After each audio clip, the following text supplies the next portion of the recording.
Good morning, Chairman, Ranking Member Meeks, and members of Congress. Thank you for inviting me to speak to you all about my Marine Corps Scout Sniper Team's experience during the evacuation in Kabul, Afghanistan. This is my perspective, this is my account, and not the DOD's. I'm Sergeant Tyler Justin Vargas Andrews. I'm 25 years old and from Northern California, a professionally instructed gunman and radio operator for my team. My sniper team was Reaper 2, part of Victor 2-1 Weapons Company, attached to Echo Company, 2nd Battalion, 1st Marines from Camp Pendleton, California. In June of 2021, after having just left Kuwait, we were deployed to Saudi Arabia as a show of force. We practiced a few small-scale non-combatant evacuation operations in the event we were needed in Afghanistan. August came, and 2 weeks later, we left for Kabul. Reaper 2 and Echo Company had a close relationship with the colonel of the Special Purpose Marine Air Ground Task Force. He kept us informed of the situation on the ground in Afghanistan, and we were ready to go, so we thought. An infantry platoon of roughly 40 Marines and my assistant team leader left for Kabul on August 15th. They eventually faced the Afghan civilian crowd that overran the Hamid Karzai International Airport. The rest of us arrived on August 16th. All the Marines linked up and staged inside a gym in HKIA, not far from the airfield. We connected with our command and received our first mission later that night. From August 17th to the 18th, we surveilled and reported on Taliban activity from the top platform of Satellite Tower near the civilian airport terminals in HKIA. We reconnected with another sniper team and moved back towards our staging area that night. Our team traveled to Abbey Gate Forward in the afternoon of the 19th and set up a position in the tower as Marines in riot gear were sent through the crowd to cordon off a couple hundred people as we tried to begin some form of processing.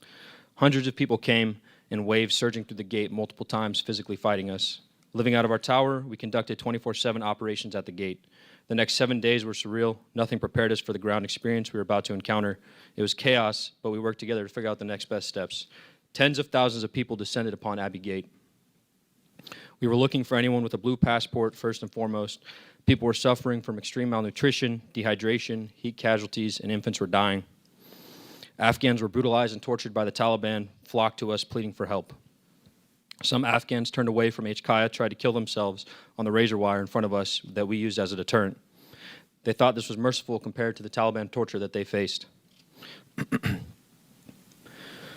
With only shipping, they thought countless Afghans were murdered by the Taliban 155 yards in front of our position day and night.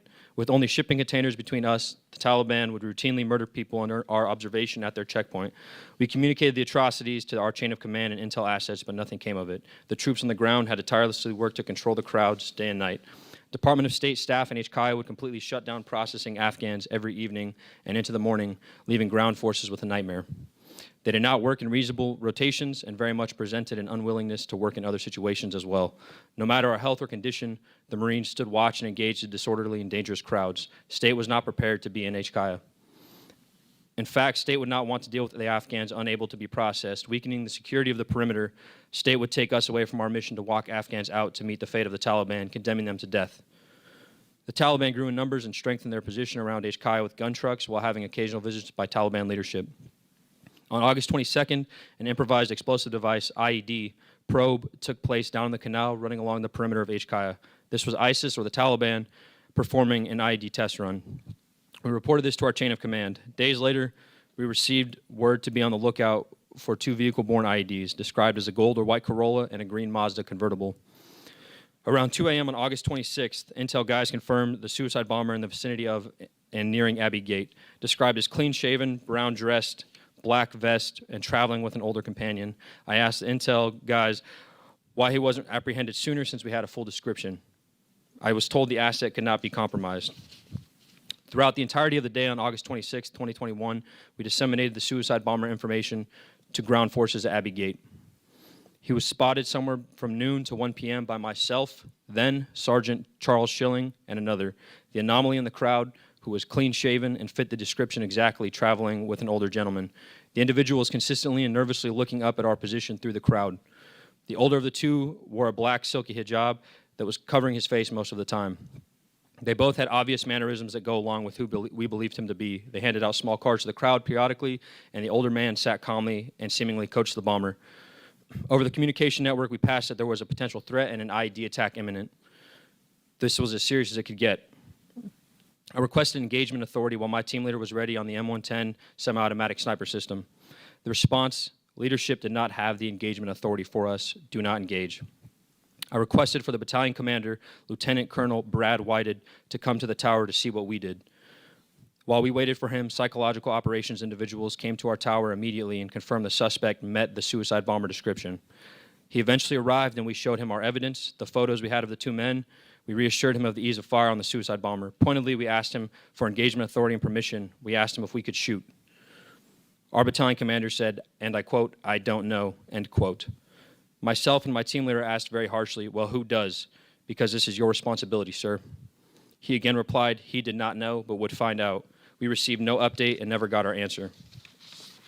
Eventually, the individual disappeared. To this day, we believe he was a suicide bomber. We made everyone on the ground aware. Operations had briefly halted, but then started again. Plain and simple, we were ignored. Our expertise was disregarded. No one was held accountable for our safety. About 1730, Staff Sergeant Darren Hoover, friend and mentor,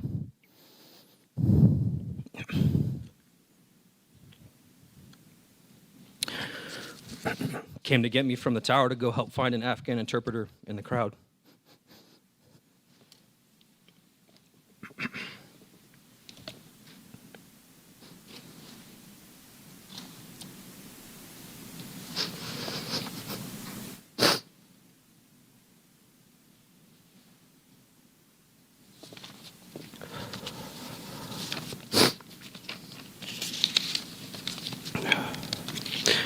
We found the interpreter and his brother, born with American passports.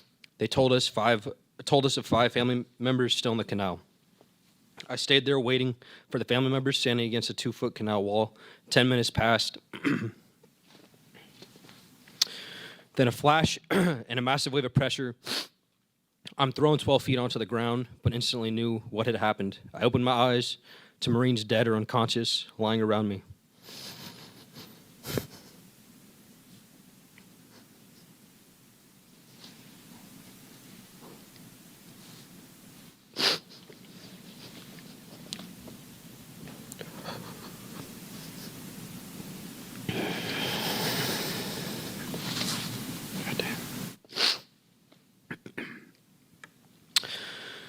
A crowd of hundreds immediately vanished in front of me, and my body was catastrophically wounded with 100 to 150 ball bearings now in it.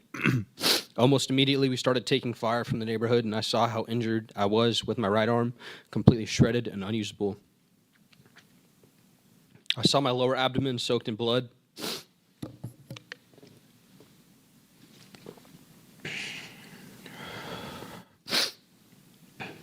I crawled backwards roughly 7 feet because I thought I was still in harm's way. My body was overwhelmed from the trauma of the blast. My abdomen had been ripped open. Every inch of my exposed body, except for my face, took ball bearings and shrapnel. I tried to get up but could not. Laying there for a few minutes, I started to lose consciousness when I heard Chaz, my team leader, screaming my name as he ran to me. His voice calling to me kept me awake.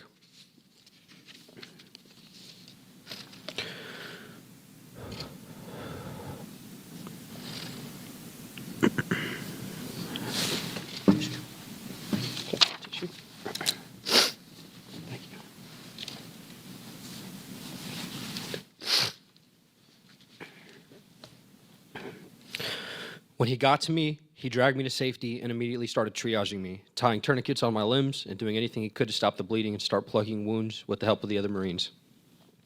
I was awake through most of it, screaming, moaning, and cursing. I ask you to please ask me about getting shot at the tower in Abbey Gate and how no one wanted my report post-blast. Even NCIS and the FBI failed to interview me. Ask me to elaborate on my ordeal post-blast, and ask me about this one little girl and her family that I reunited. Our military members and veterans deserve our best because that is what we give to America. The withdrawal